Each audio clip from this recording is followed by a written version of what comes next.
Samantala, pag-uulat mula naman sa impilan ng DWALFM, Radyo Totoo, CMN, Batangas. CMN Live Nationwide. Renz Belda, magandang araw sa iyo. Magandang umaga Ariel, magandang umaga Pilipinas. Binigyang din sa pagpupulong ng mga miyembro ng Batangas City Rabies Control Coordinating Committee ang responsible pet ownership upang mapigilan ang pagkalat ng rabies. Ang rabies ay isang mapanganib na sakit na umaatake sa utak na sanhi ng mikrobyo na nakukuha sa laway ng hayop na may rabies. Sa report ng Public Information Office, sinabi ni City Veterinarian Dr. Loyola Bagi, upang maging responsableng pet owners kailangan pabakunahan ang mga alagang hayop. Ang anti-rabies vaccine ay ipinagkakaloob ng libre sa kanilang tanggapan. Payo din nila na dapat itali o ikulong ang mga alagang aso upang maiwasang gumala ang mga ito.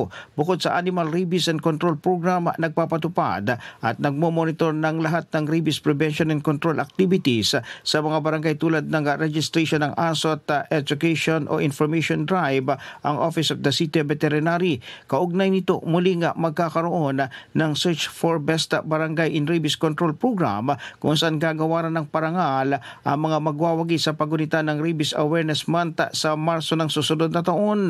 Muli naman nga nagpaalala ang City Health Office na kaagad magsadya sa kanilang tanggapan kung sakaling makagat ng hayop na may rabies upang maiwasan ang kamatayan.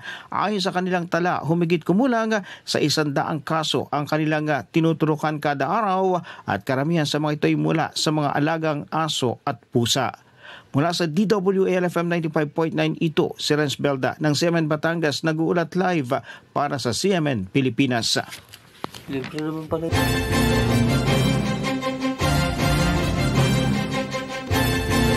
Maraming salamat, Renz Belda, mula po naman sa himpilan ng DWALFM, Radyo Totoo, CMN Batangas. CMN